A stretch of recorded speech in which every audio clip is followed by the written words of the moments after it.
Hello,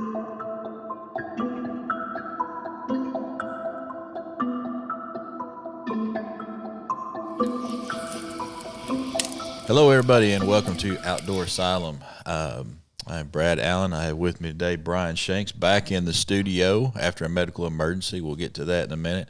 I also have Jake Seipert with me as always. Hello. He's like the Wizard of Oz. He's the guy behind the curtain that, you know, everything you see other than just a couple of idiots talking. I'm like a really slow wizard, though. You're a slow wizard? Yeah, my powers are just kind of intermittent. Yeah. That's how I feel. Yeah. I got you. So anyway, guys, thanks for joining us. We appreciate all the support. Appreciate everybody watching. Please like and subscribe. I would consider it a personal favor if you will do that. That way we can send you some notifications each time we put something up. And love to hear from you in the comments.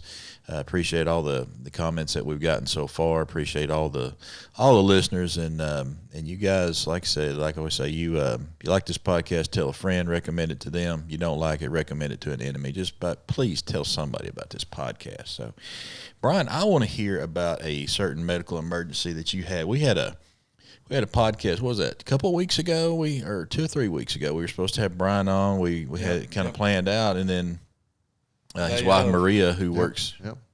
Yeah, his wife Maria, who works here with us, said, Bryan, you know, he wasn't feeling good this morning. I think this is like the day before the podcast, and then they say, so I think he's going to go to the doctor. And next thing I know, she's storming out here. You're having an emergency appendectomy. So how was that? Man, that was fun. It was all right. It was definitely an exciting event. You know, we actually, you're right. We had the podcast planned for Thursday. I got sick on Wednesday night after church. We had some students over and we were playing cards and stuff, and I just wasn't feeling right. Mm-hmm. And, you know, went to bed about midnight, woke up, you know, just hurting, wasn't feeling good, started getting nauseous. Thought, I ate some bunk chickens, what I thought, man. I mean, we had some chicken that night, and you never know what Maria's cooking. No, I'm playing. She cooks really, really well.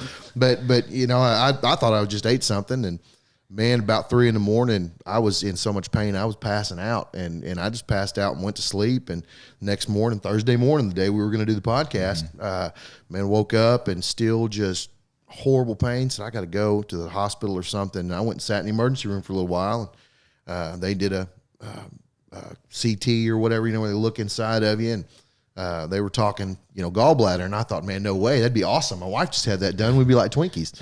And you know, and they came back and said, not your gallbladder, but boy, we got to get you back to surgery right now. Your appendix is fixing to bust, and off we go. You know, so that's kind of been the last couple of weeks, has been kind of chilling and recovering, and man, doing good. Did you get to keep your appendix? I asked, and they said that it is against hospital policy. I said, man, I will buy the formaldehyde. That is your appendix. It's personal property as far as I'm concerned. I'm a United States citizen. It is.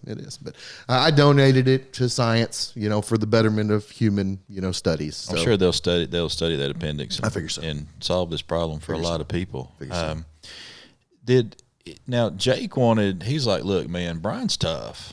We can have this in his room. We can go remote. To the hospital room? Yeah, for our first ever remote podcast. This is when we need to do it because we know Bryan's going to be under anesthesia. Oh, yeah. So we can make this a lot more interesting. We could get some juicy stuff out of him. There's some juicy stuff to have gotten, I promise you. The nurses were rolling the next day when I was sober. Oh, they were all over me, man. It was great. I was apparently a horse's behind. I mean, it was good. It was a good night. Man, that is a scary thing for me. Of course, I know with you, you know, you've got emergency appendectomy, and if that appendix bursts, you're looking at a very serious problem here, you know. So, you know, you don't have time to think about it. I have had some procedures. I've had nothing as serious as what I would consider yours with the appendectomy. I never had to open up my abdomen or anything like that. I've had some, you know, some meniscus work on my knee, and I remember one time in particular I had to have a procedure. I won't call it a surgery, but a procedure where they had to go down my throat and look at something, and they basically, you know, I knew they were going to put me I wasn't going to be out, but I was not going to remember any of it. I was going to be loopy, which is about the worst. For spilling the beans on something you don't want to talk about would be the worst, the most vulnerable position you could be in. And I know building up to that all week, I was sitting there thinking, man, what would be some horrible, embarrassing thing that I wouldn't want anybody to know about? So I'm thinking about it, to not say it. But if it's on my mind, I'm thinking as soon as I get that shot, that's exactly where I'm going to go because it's on my mind. Yeah, I wouldn't think about it beforehand. Well, try that. How do you not consciously not, okay, I'm not going to think about that. That's all you're going to think about. You can tell us. It's just us. Well, after the procedure, I forgot. I don't know what they gave me, but I forgot it all. But, it would be so much worse being married like that. I mean, I think if I had to do something like that now, knowing what I might say, what could incriminate me, I might be like, you know what, I really think my wife has COVID. Y'all need to keep her out of this hospital, because I'm scared. Yeah. I'd be more afraid, I think, of what I would say than I would be actually dying on the table. Man, and I'm a little different. I'm pretty transparent. I say things oftentimes I shouldn't. It just comes out, and I disclose way too much information. So I'm always more comfortable when Maria's around. I know I'm not going to say anything that's going to put her off because she's heard it all. I trust me, being married to me, But man, some of the stories, and I'll share one. It's a good one. For your listeners, that don't know, I've got a lot of tattoos, and when I was younger, I was like that angry heavy metal kid. So I got the word rage tattooed across the top of my belly, and the nurses were dressing my wounds, and I was still intoxicated, and I don't remember any of this, none of it. They reminded me the next day, but they're dressing my wounds, and apparently one of the nurses asked, "Why rage? Why are you so angry?" And I said, "Just look a little further south, and you'll see why I'm so angry." And it was awful. It was an awful event. I can't believe I said that to that lady. And Maria was just, oh, that's good. She just put her head down her hand. She said, he's a really good guy. He's a preacher. He doesn't usually talk like this. So to do the surgery, I'm assuming there was some shaving going on here. Oh, that's another great thing that I'm still living with today because hair doesn't grow back very fast. Okay. They basically left me with a woolen bra. I was going to ask if you had a hair bra, if you had a beard bra. We call it a beard bra? Is that what we call it? Yeah, whatever. It's there. Yeah, and my kids love it. I walk around with no shirt on a lot anyways, and they are loving it. Don't take it the wrong way if I say I kind of want to see it, and I kind of don't. I don't know how to go forward with this, Jake. But show us, we can edit it out if we Oh no, not gonna happen. Not gonna happen. Yeah. Oh, that's good stuff, man. Bryan, I was trying to think of a good topic for today, and we've been talking about hunting and getting prepped for season, but. Man, you talk about having the rage tattoo. I feel like sometimes I need to go. I don't have any tattoos, but I think if I was going to get one today, the rage might be a good one to put on me because, and that's what I'd love to hear your thoughts on from kind of a biblical standpoint, from what you feel like would be a good Christian attitude to have toward this, because there's been a couple of times, we're talking about a potential lockdown again. We've got, we've been dealing with this Delta variant, and I don't want to make light of it. Even in our church, we had a gentleman that lost his life not long ago with COVID. We had another gentleman that really had a rough time, very touch and go for him for a long time. Looks like he's pulling through, though we think he's probably going to have a long recovery. And the last thing I want to do is make light of COVID or try to treat it like this is not something dangerous. Been a lot of people lost their lives, and people dealing with with the sadness of losing a loved one from this. So the last thing I want to do is make light of it. But then we look and we see what it seems like a lot of our constitutional rights being taken away as far as how we're dealing with this, and there's a lot of head-to-head combat about what we should do. Do we mandate masks? Do we not? Do we, how do we handle this? Vaccines. I saw in the news where de Blasio now has it's like a passport type thing in New York. They're trying to pass where you have to have a proof of vaccination to do things within the city. If you want to go out to eat, enjoy a lot of things in New York, you got to have the vaccine to do that. If not, you can't do it, and there's a lot that throws up a lot of issues. So, I just want to talk about that a little bit, and how are we supposed to handle all this stuff? I'm wanting to kill somebody, so how do I manage to not do that? Yeah, well, man, and for me, thinking biblically is what I like to try to keep my mind frame in. But I'm also a person,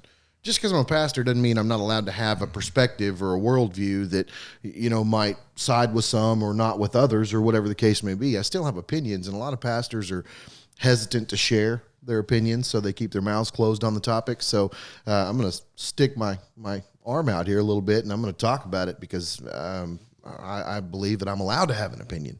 And I'm allowed to speak my opinion. I think my opinion might help some others in perspective and changing the way they think about it. But, man, there's a lot.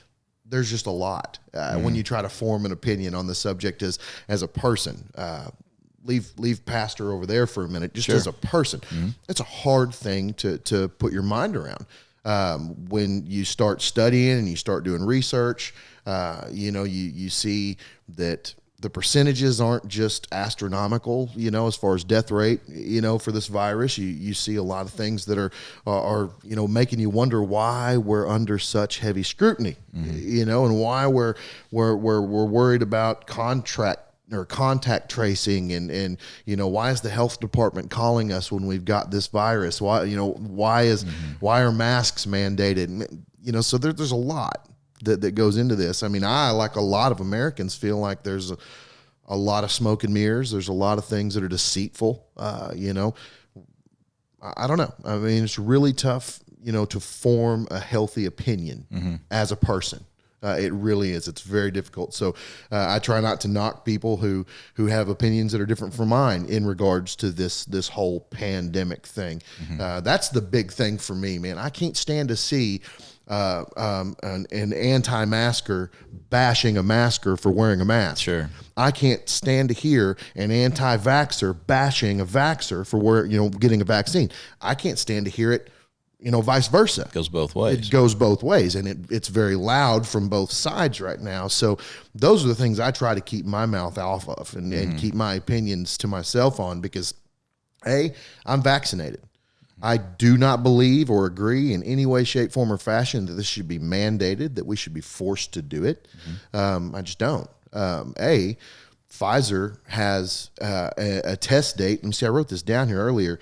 Clinicaltrials.gov put this out there, so I'm going to cite a source for you. Pfizer's COVID vaccine study completion date is not until July of 2023.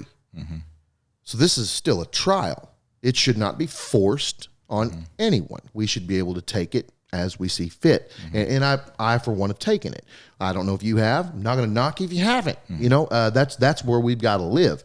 So, I mean, it's tough. It's just a tough environment we're in right now, man. Masks, you talked about, mask mandates. I agree with Arkansas, in our recent law, our law, Act 1002 was passed, prohibiting mask mandates in the state of Arkansas, that the government cannot force us in the state of Arkansas to wear masks anymore. Now our governor is talking with lawmakers and pushing to repeal, and to reverse that. But I do agree with that law. It's by choice. It is. It's by choice. And here's the thing, man. I always, preacher hats over here. I'm going to put it on for a minute. I always try to think how Jesus would act in these scenarios, and he is our example, right? As Christians, if you claim to be a Christian, you are putting on the jersey of Christianity. Christ is the center of gold standard. That's it. So when I think about that, what would Jesus do? Granted, we're not divine. We can get sick. We can die. He, could in his human form, but was protected by, divine things. God, the Holy Spirit, were with him and in him. And he healed the lepers. He didn't worry about getting leprosy. No, he walked straight outside of the camp into the outer areas where the sick and the diseased and the dying were, and he put his hands on those people and he healed those people. I don't have healing powers, and I'm not above the ability of getting sick. Sure. Appendix, ding, ding, ding. I got sick. But I also look to what the scriptures talk about fear and how it's not to dominate. It's not to control our thoughts. It's not to control our actions. We are given fear, I believe, to discern what's good and right and healthy and how we should act.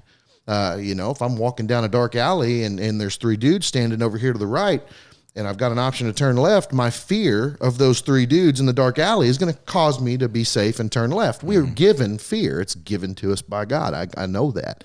So that being said, we're not led by our fear, but we use our fear as a tool for discernment.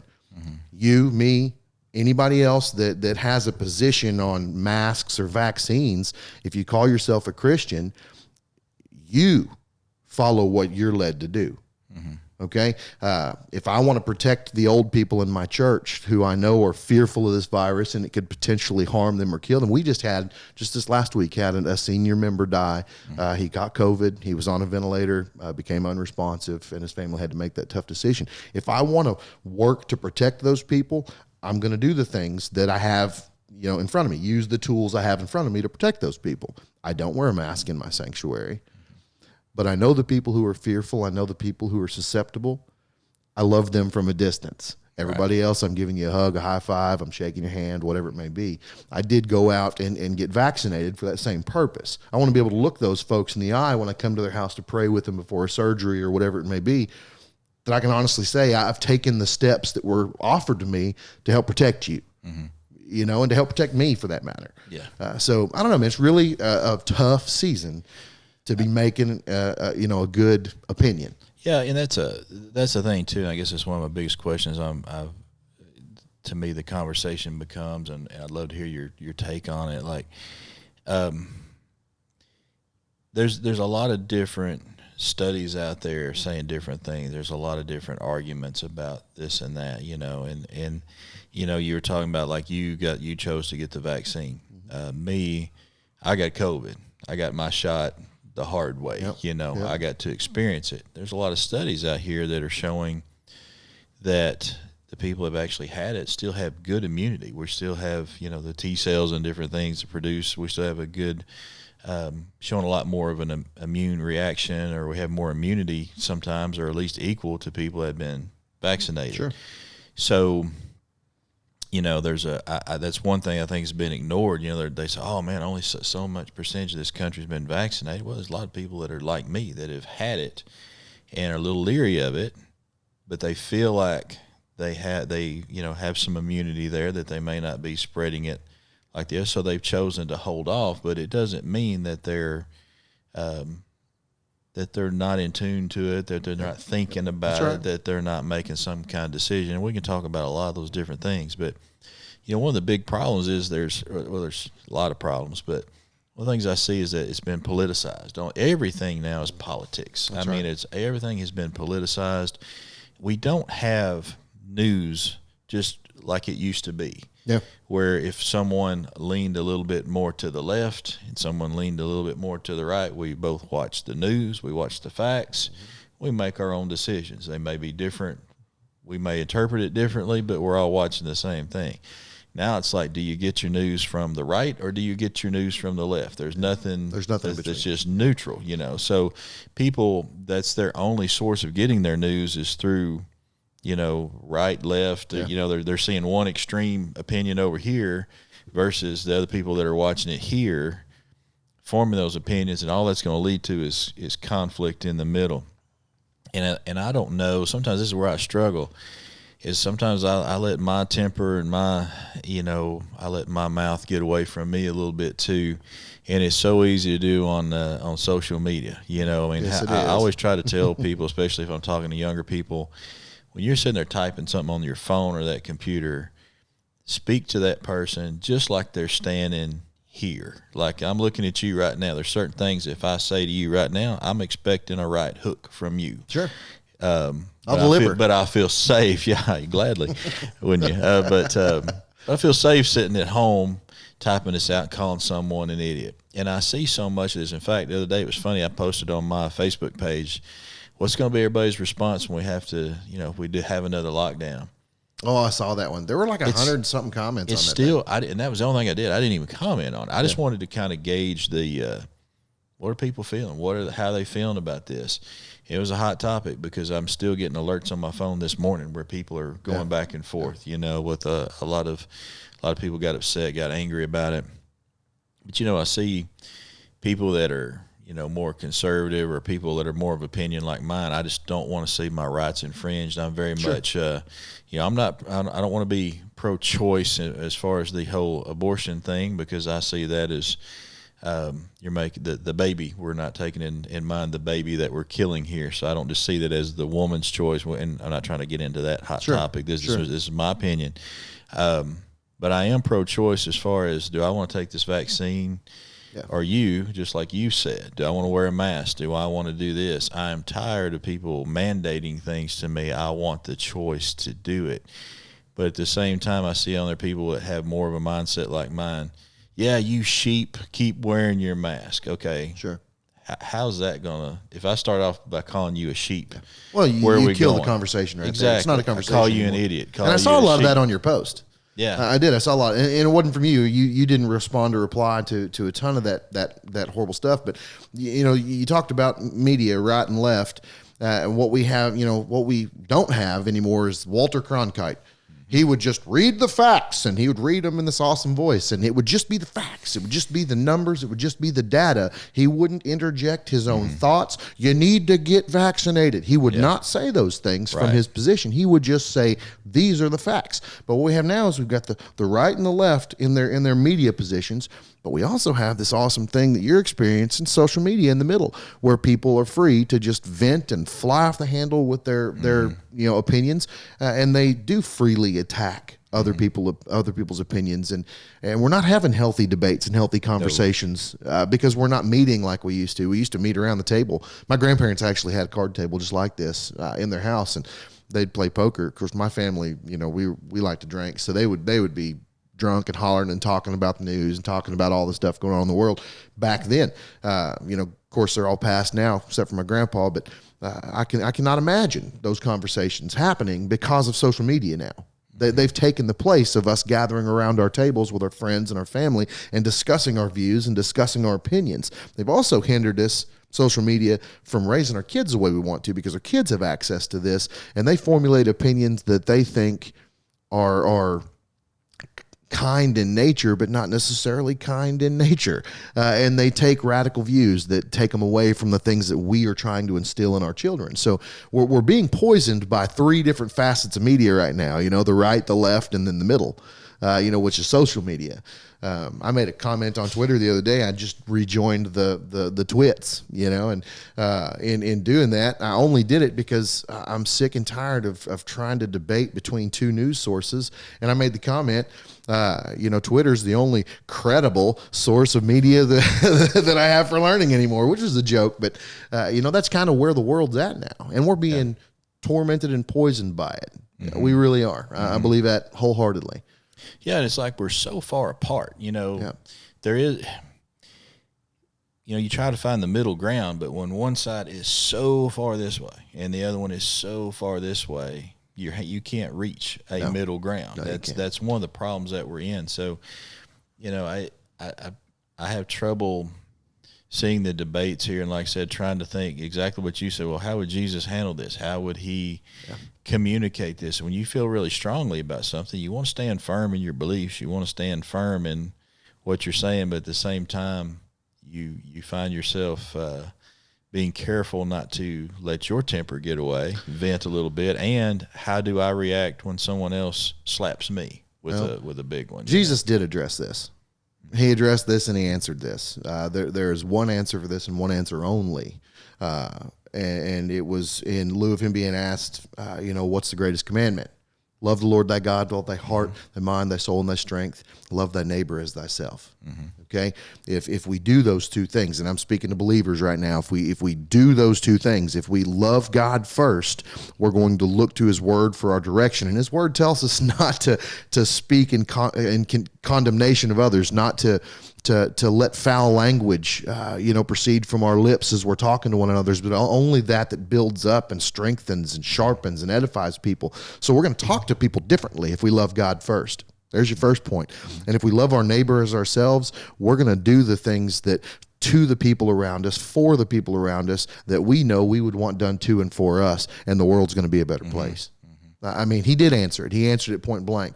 The problems are not gone from the scenario for us. If we realize that, we still face the idea that we've got the left, we've got the right, we've got the social media, we've got all these factors that are changing our opinions and helping evolve our opinions in healthy and unhealthy ways. But if we, as believers, as Christians, look back to the truth of God's word, we're going to love God first, which means we're going to put him above everyone. That's one of the things I counsel when I counsel married people. It's one of the ways I look at my marriage. I love God more than I love my wife. Because if I love my wife more than I love God, I'm going to disrespect and disobey God and put him back here on the corner. And my passions and my deceitful heart are going to lead me in my relationship with her. That's dangerous. That's how we're living right now. Yeah. You know, the world is, put God back here on a shelf, and we are following our own opinions and our own desires and our own flesh and our own deceitful hearts, and we are in conflict with one another. Mm-hmm. If we put God where he belongs, in our perspective, where he belongs, we're going to love him, which means we're going to follow the truth of his word and love others more than we love ourselves. Yeah. Okay, that doesn't give us an answer for masks or no masks or vaccines or no vaccines, but that does help us make decisions that are peaceable in our own hearts and protect the well-being of others. Mm-hmm. That's it, right? Exactly. There.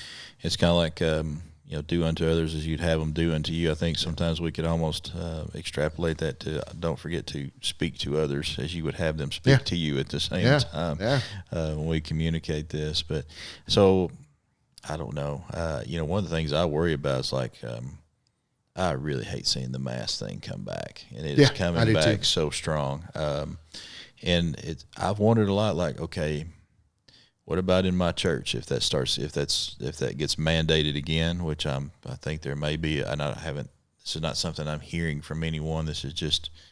Sure. Outside looking in, what are they thinking as far as doing this? And I see that as being a real possibility, not only for church, but for a lot of things. I think the schools, like you said, we're dealing with the legislature now where the governor's trying to overturn that to where it can be mandated for our schools. So are we going to be looking at our kids being mandated to wear a mask? And, I'm trying to think about how to react to that, because if they come in, they say Sunday, hey, we're going to go back to wearing a mask, we're going to mandate it.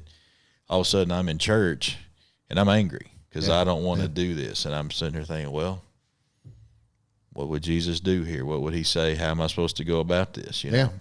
Beating up the preacher is not an option. Yep. He's too much of a good friend, and he'd probably whip me. So I can't do that. But that's the big battle for me is I'm sitting there thinking, how am I going to handle this? Yeah. Man, that's a tough one. And I think about it a lot too. As a pastor, we've got to be thinking about those decisions just right alongside you. As we see these things coming, we got to be making preparations in our mind and our hearts for these things. Separation of church and state. I really don't know the definitions of Act 1002, which prohibits the mandate of masks in the state of Arkansas. But I would assume that if your pastor asks you to, out of consideration for others, that's one thing. If he tells you to, that's another. And then you've got the opportunity and the ability to talk to him about it and share perspective. Again, God first, others before yourself would be how I go about that conversation, because I got my opinions, and they matter. It's my daughter's senior year. My middle daughter, Riley, is graduating high school, and I do not want to see her restricted and hindered by not being able to see smiles and joy on people's faces in her hallway and be told that she has to sit 10 feet away from everybody. I was thinking this morning about how I grew up and how free we felt. And here lately I've been thinking about how maybe I've neglected the idea that I was free. And now I'm looking at my kids and they're not free like I was. And I'm with you in thinking all these things, man. But law's law. In the state of Arkansas, there's no mandate that can be forced upon you in any public place at all. That's the law. Now, church and state, I don't know the fine details there, so that's a new discussion. But I know that as a pastor, I'm associate pastor with Kerry Trickey. As a pastor, he and I look at what's happening in our church, and right now we've got 11 people, that are positive. One member died I don't care that he was very old and had other health problems. He caught COVID and he died. He lost his life. He lost his life. So we have to think about these things when we make these decisions. It's the hardest season that I think America has ever seen in being a pastor, because you've got some that are, no, we won't wear masks. I'm Greg Locke. I'm listening to this guy shout at his congregation, we'll ask you to leave if you come in here with a mask on. And then we've got some that are the exact opposite, and it's just very hard. Just like everything else, it's very hard to discern what we do and how we act as a church right now. Yeah. I think I wish that there was some communication too of, hey, look, and this is how I feel personally, and I think it's how most people feel. I think most people out there are good people, whether they're Christians or not. They're still, most people are good people. It would be a nightmare for me to think that I gave COVID to someone who became very sick or, God forbid, lost his life. And there was something I could have done to have prevented that. I think one of the big things is like the mask. There are probably people that maybe listen to this thinking, well, if you feel that way, then why wouldn't you just put the mask on? Well, do masks work? Some people, I had to wear a mask funneled onto an airplane with 300 other people. I sat shoulder to shoulder with strangers.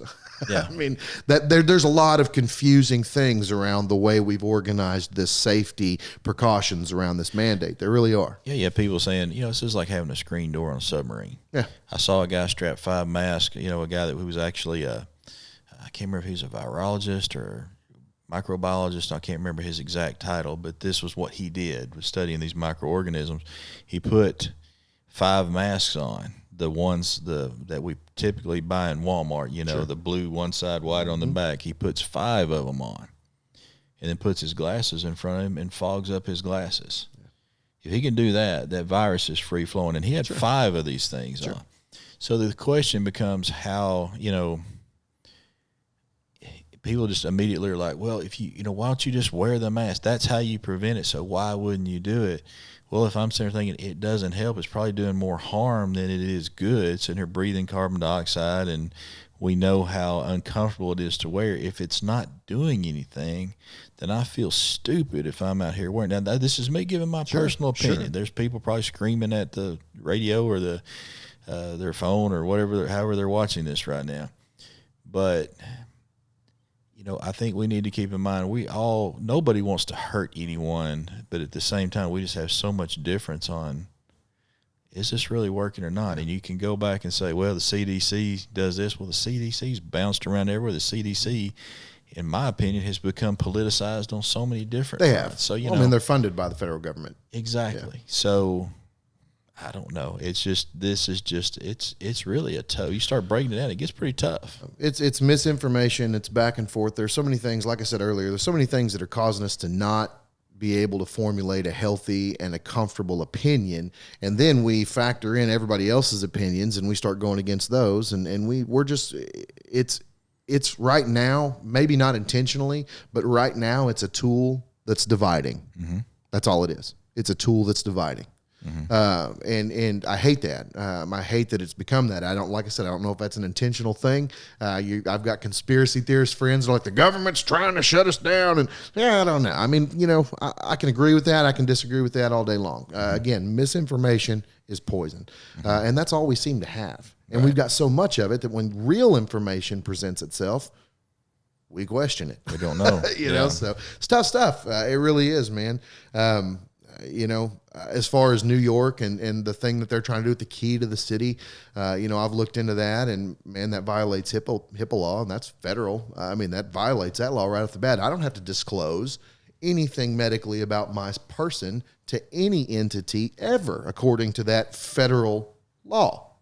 You don't have to tell them if you've had a vaccine, if you still got your appendix or anything that they want to know. It's none of their business. So the city of New York is trying to take federal law and throw it away. That's a constitutional right that I have to not disclose anything about myself to anybody. Mm-hmm. So that's tough. Well, an argument, too, that I would see people would, okay, Brad, well, you haven't had the vaccine. You need to get the vaccine.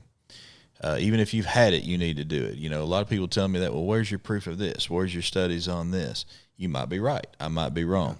And, I'm not saying I won't get the vaccine Sure. at some point. If I feel like there's a need there. For me personally, with my parents getting older, Sure. I want to spend Sure. time with them. I have chosen. I do acknowledge the severity of this disease because I have been keeping my distance from my parents, and it was very tough last year not being able to see them as much. And then when things after I'd had it, felt like there was some immunity there, and things were getting better. Getting to go back and visit them more was just amazing. It was great, I'm not saying, if it comes down to I need to get this vaccine, I feel like to protect my parents, allow me to be around them, especially if they need me more, then I may very well get it. I'm not an anti-vaxxer. I've chosen not to take it now. I am not an anti-vaxxer. Sure. But, I look at this, people, well, you need to get it. You're going to be spread. Okay, let's look at Lindsey Graham, South Carolina, Senator of South Carolina. Saw the other day, I think it was Monday, where he came out and announced, I have tested positive for COVID. I am fully vaccinated, yet he tested positive, and he is going to quarantine for 10 days. He said, I don't know, I'm not an exact quote here, but the gist of what he said was, right now I feel like I have a sinus infection. It's not severe. It's not that bad.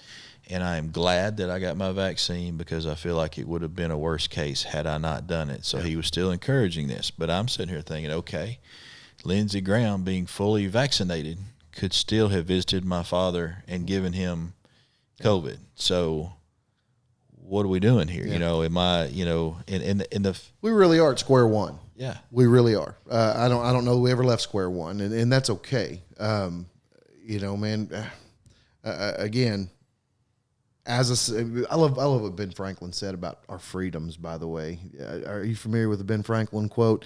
He said, any society that would give up a little liberty to gain a little security will deserve neither and lose both. Mm-hmm. Okay, and we're looking at that in New York. We're looking at that in California. We're looking at that in a lot of states that are getting closer and closer to home. Mm-hmm. But that being said, caring about others should come first. Mm-hmm. You practice that with your parents, and you've just said that you would consider taking the vaccine if it would help care for your parents. I love that's the heart of the people that I do life with. But man, the truth is the vaccine's not working the way they said it was going to work. Right. There are members of my church right now who are quarantined positive, both of them, who are vaccinated people, got the vaccine early on, mm-hmm. And still have the virus and can give it to others. Now then, you hear the language from Joe Biden, behind the pulpit, or behind his podium, he says that, you'll have a lesser case. Well, I'm looking at one member who's fully vaccinated who is very ill, very ill. Mm-hmm. And I mean, even in your worst point as an unvaccinated person with the virus, this man is probably in worse shape than you were. He is very, very ill, had the vaccine. So we're again, misinformation. We're dealing with it because we're living in the middle of, the media and the social media feeding us all of these things that none of them are panning out. Right. So we're stuck. And two, we're seeing people that are getting the vaccines and having bad reactions to the vaccines. I'm not saying it's common. I don't know what the percentages are. I know that you do. Okay. Well, tell me, what are we seeing? Okay. As of July 26th, the CDC had over 7,000 people in our country, almost 10,000 now to date. Okay, that's not long ago. There's been a large number of people die in the last couple of months just from the vaccine. So that was cited by CNN. Over 10,000 people have died from complications from the COVID vaccine. That was stated by CNN. I'm using a liberal news source as our source here. I also studied up a lot on other pandemics, swine flu. You know that our government in the 70s had produced a vaccine for the swine flu, and they yanked it after 500 cases of Guillain-Barré syndrome popped up, and then maybe 50 people died. They yanked it. Mm-hmm. We're looking at 10,000 deaths and countless other side effects, and our government's still pushing this right at us. That's actually one of the things that my father's looking at. My father, not from the swine flu vaccine, that's actually what I learned a lot about it, that same research. My father has had Guillain-Barré. Yeah. And that's where he's at now. There's a lot of conflict back and forth. Is it safe for him to get his vaccine. So that's one of the problems that we're looking at right now. My dad would love to get his vaccine. Sure. But there's not any information out there to help him. It's a big risk. Yeah. And I've had some neurologists say it's worth the risk. Do it. I've heard some of his other doctors that he's spoken to are hesitant for him to get it. So he's kind of in limbo. And that's why I'm choosing a lot of times to stay away to not spread it. But here's the thing. If Lindsey Graham could give it to him vaccinated, if I get vaccinated, do I now have the confidence to go around him? I feel like I've had it. I don't know what kind of immunity I've had. A lot of these studies are saying that we may have years of immunity naturally from this. These different variants do we go around. So I feel like your whole life right now is a gamble. Sure. Either way that you go with it. The easiest position that I found to take in my own mind and my own heart, and I'm going to tell you, I struggle with this because I still watch the news, both sides, and I still jump into social media every day. But the position that I take is that man is flawed in multiple ways.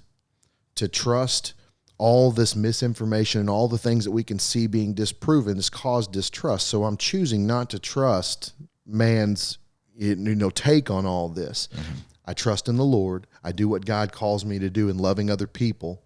If I'm in a situation where I need to wear a mask in an airplane, I'll put one on. I mean, we are so close in those quarters. I don't mind wearing it. I follow some of these guidelines to the degree of caring for others. And I respect people.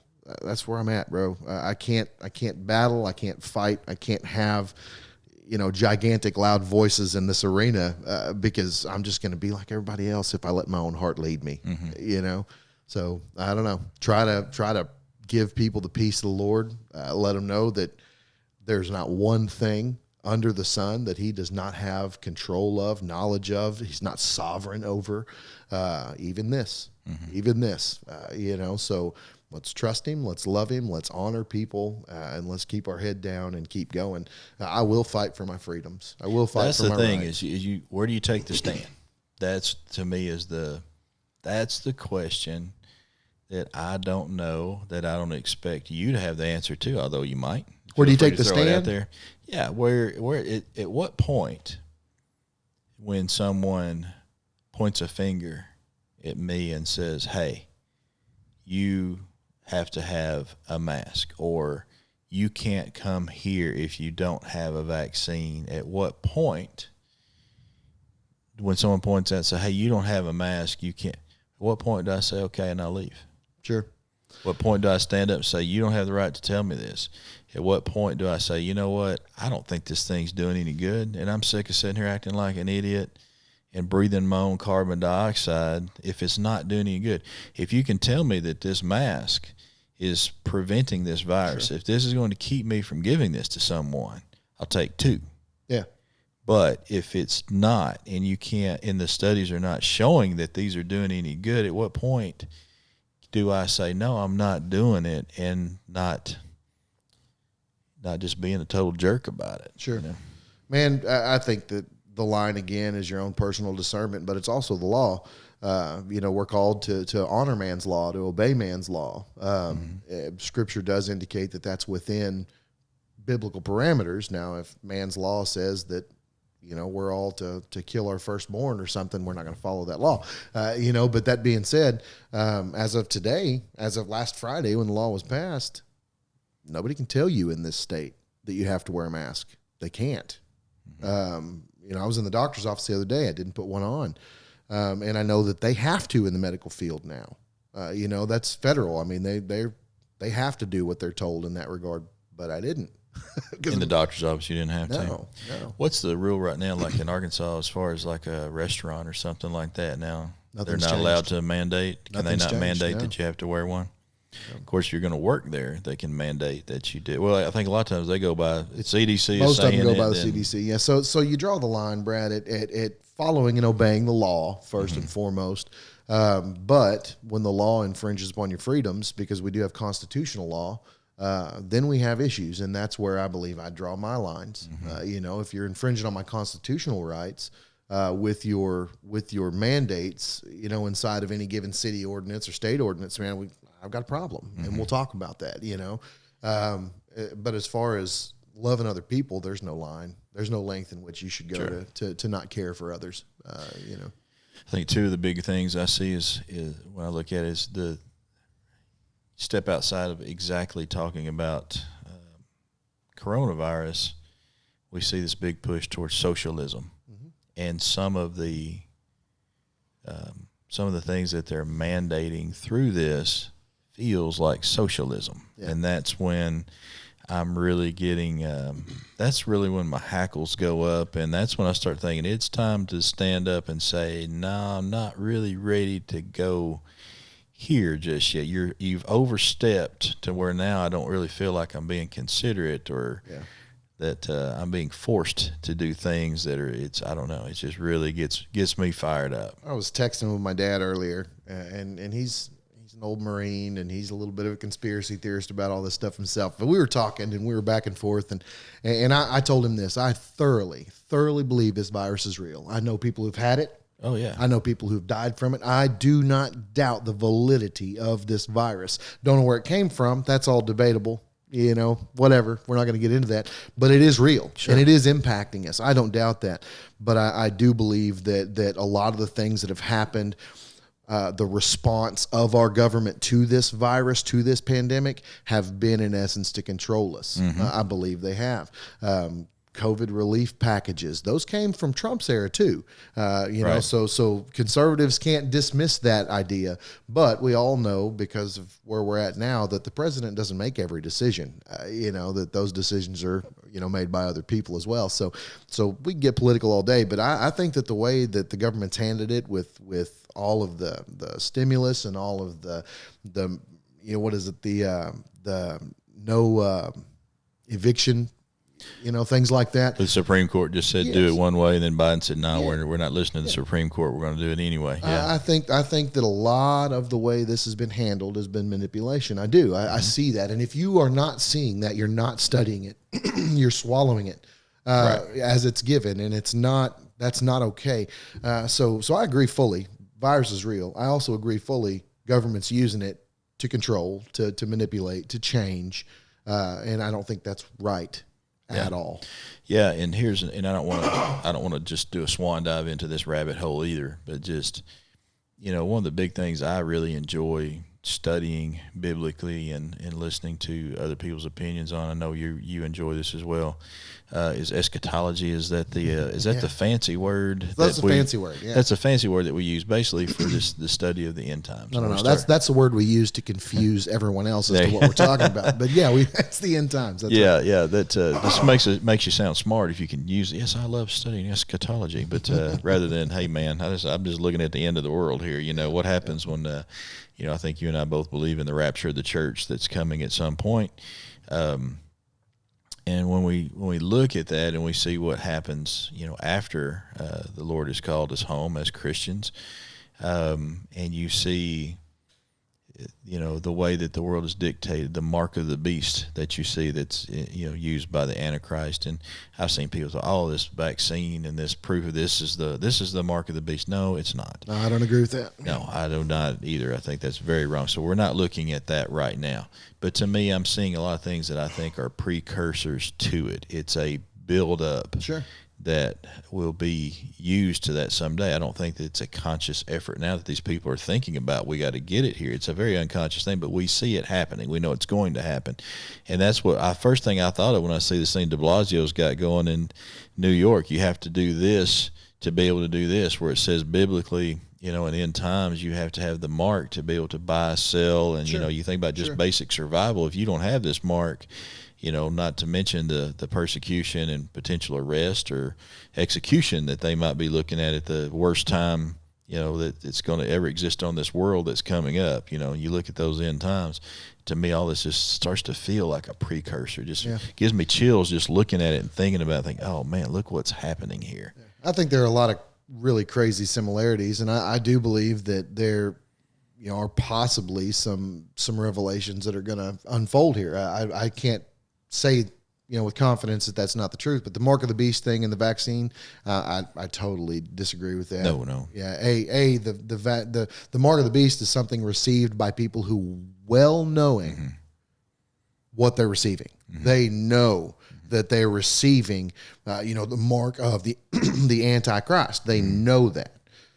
I know well-meaning Christians, me being one of them, who've received the vaccine. I did not willfully go obtain the mark of the beast, and that's what that's going to be, is a willful act. Sure. So I don't agree with that. I know that's a rampant topic out there right now, but it is a little remarkable that these other things are happening right now. I agree with you on that.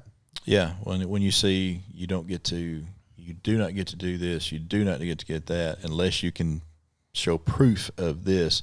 I mean, like I said, that's just maybe a little bit of the beginning of a precursor to what we might be looking at there. That's what it feels like, and that's when they start that. That's when that's what makes me shake my head. Nope, I don't want this. It's just you're getting on my rights now. You're getting up in my Constitution, brother. Let me tell you this. There's absolutely nothing you can do to slow down, stop, change, hinder, or redirect a revelated prophecy of God. It's going to happen whether we like it or not. Yeah. You can't vote it out, right? As a people. So I try not to stress too bad over those end times discussions, whether I see them valid or not. But I do think that this is the beginning of what could be the socialist fall of our country. You look at countries like Venezuela, Nicaragua, countries that used to thrive and have money and healthy, wealthy societies, and you look at them now because of the way the government, deals with things like viruses and the things that they've used to push their agenda and introduce socialism. We're standing at the cusp of that. Yeah, we are. Yeah, that's a good way of putting it. Something that I see happening, and the thing I want to push back on is I don't like seeing fear being used as a tool. No, and that seems to be what is happening right now. That's what's happening. Yeah. They're using fear to drive everybody needs to take a step back, take a deep breath. Yeah. And say, what are the facts here? And let's go here. Well, do not be anxious about anything, is what the scripture says. Do not be fearful about anything, but in everything you pray. Everything you bring to God, and you ask for His wisdom, His discernment, His leadership, His guidance through what we're dealing with. We don't be controlled and dominated by fear. Yeah. I said earlier, it's a tool. Yeah. It's been given to us, but man, too many people, the world at large, is being dominated by fear right now. And one thing I wish we would do, I've listened to a lot of people talking about it the last couple of days, some different physicians and, people in the know studying the diseases. And, one guy made a great point. I heard, it was last night or the night before on the news, and he said, look, I don't think, and this is a guy that gets grants to study, immunity disease and different things like this. He's one of these scientists in the know here, and he's getting grants to study this. And he's saying, as many are with different opinions, I know, but he said, look, we cannot vaccinate this virus away. We've got this thing. We're going to have variants. This is just something now that we've got and we have to deal with to a degree. Now, so his opinion was we can't just get everyone vaccinated and think this is going to be gone. We can see that we said now with this Delta variant, people are vaccinated still getting it. Now, you say, okay, well, yeah, they're getting it, but they're not, most cases they're saying are not as severe. Well, if we believe that, they say you had an example of someone in your church has been vaccinated that's really having a bad struggle right now. But if that's true, that if you play the numbers, you still have a better chance of survival, but it's still here. It's still with us. And he was saying we're not going to be able to use vaccines to get rid of this. We need to study treatment. How let's work on our therapeutics. Let's learn better ways to treat this. I think there's a lot of drugs out there. They've shown a lot of promise that have just been demonized because people are wanting to push into a vaccine mode so hard that they don't want to, I think we saw it if Trump recommended this, we hate it, or this other people, they're pushing this, so we're not even going to look here. Instead of just throwing it all out there on the table and looking at it from a scientific standpoint and saying, do some studies and let's see what's working and what's not. But let's do some therapy here too. Yeah. Yeah, we've been given the tools. We're at a place in society and in world history where we have the ability to study and to conquer and to figure out and to understand. And Granted that, may lead to our demise at some point, in the future. But I mean, right now we have the ability to figure it out. I'm a little concerned, with the things I quoted earlier from the LA Times and from CNN, about, the swine flu and how the government was so persistent, and then they stopped because they saw these detrimental outcomes. But here we are, 10,000 deep, and dead in our country, and we're still pushing. We've got other methods. Let's pull the reins back and Right. let's rethink this. But no, we're going to drive this forward because of a political idea and a hatred for a former president. I don't agree with any of that. Yeah, and a vaccine that's not been approved by the Drug Administration yet. And I'm not, like I said, I'm not trying. It's not meant to be a negative, an anti-vax statement. I may get it. Yeah, sure. I got it. But here's the thing. I'm okay with being a lab rat. I don't mind it. Not one bit. It doesn't bother me. I'm only here for a little while, passing through, going on somewhere else after this one's over with, and I'm happy about that. But that being said, we're looking at, Pfizer being one of the main companies that's really on the front edge of this whole vaccine thing. They're still over 2 years out almost, from their initial study. This is their introductory study into this vaccine. Now, this could go on for 5 to 10 years before it's actually an approved thing. A lot of these other vaccines had to go through those trials and had to go through those long periods of time.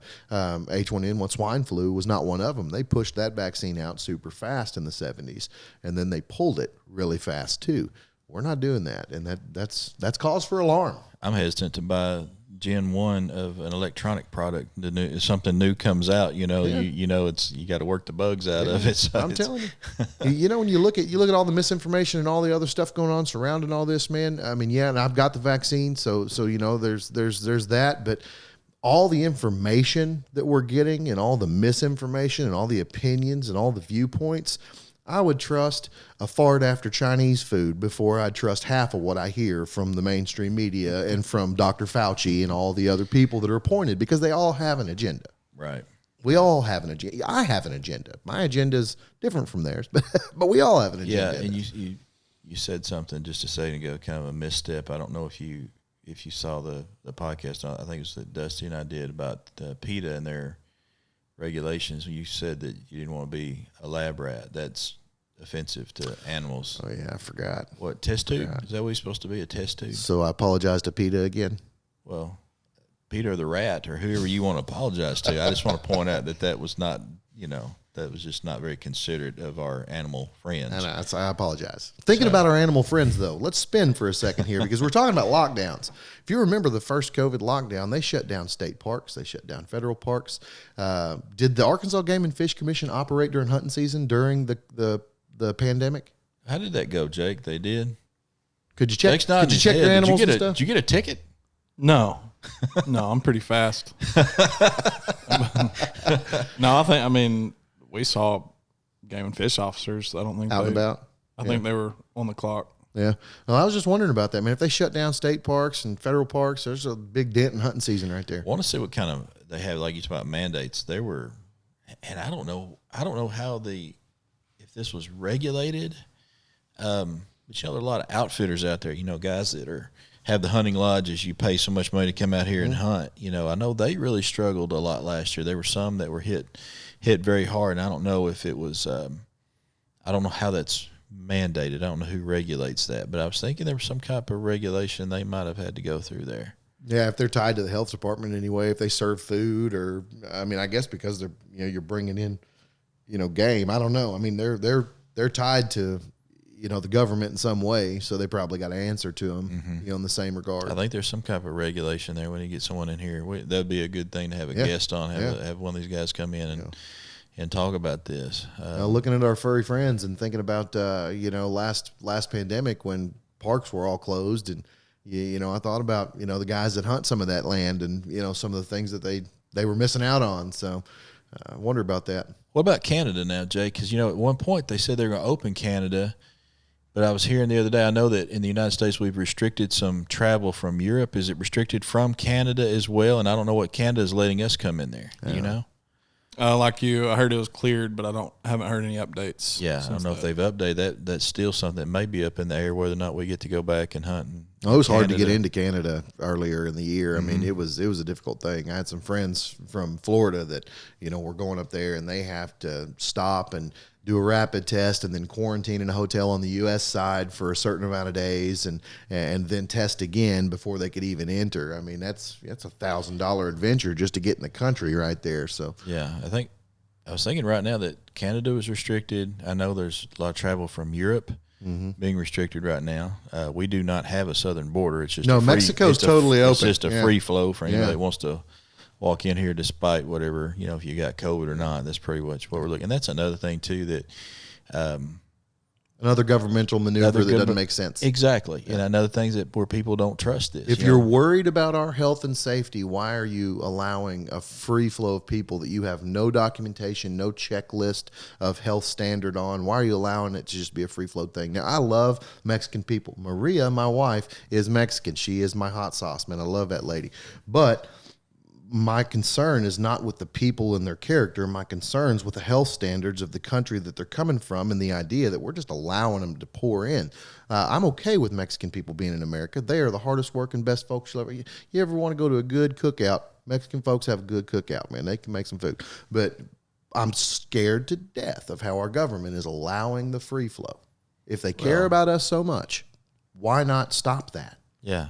Yeah. It's not just Mexican people or that are coming from the South. A lot of people, that's their route now, is to come through the South. Yeah, and I mean, they can get into Mexico from anywhere. Yeah, anywhere. Right. You're seeing the Haitians. That poor country. You're seeing those people pour into Mexico to come north. You're seeing people from all over the globe pour into Mexico just so they can come north. Wasn't it interesting though when Cuba, when the people from Cuba wanted to come in? No, don't you get on that boat? Yeah.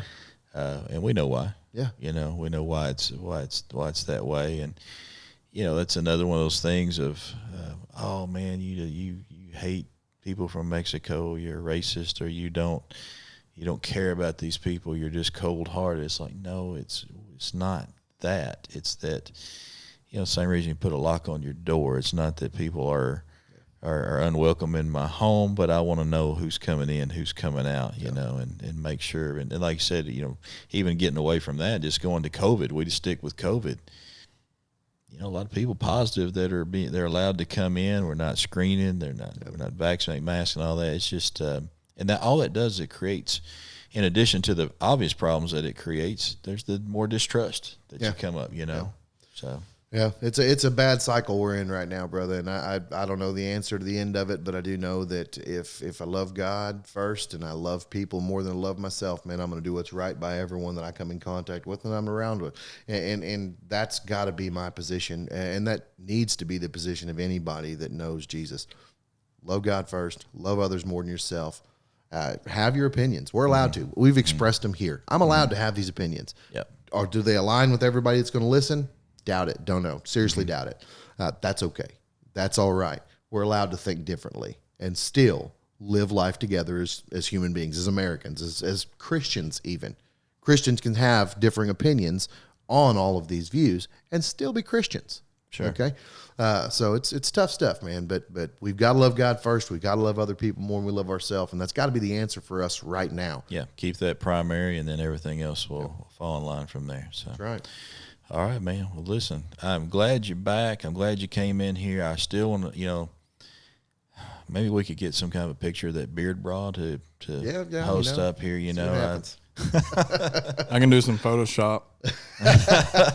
Like dye it, color it. Yeah. What color do you prefer? Polka dots. Might be hard. But I'll seriously, man, I'm glad you're feeling better. Glad you got over everything. Appreciate you coming in. And I love how we started this whole conversation in the shallow end of making a joke about small male anatomy, and then we ended up where we ended up. This has been fun. This has been good. But we want to cover everything. We do. We want to cover everything. So that's good. Anyway, well, guys, everybody, thanks for joining us today. Like I said, please follow us. Hit that like button, and we'll be back with you next week.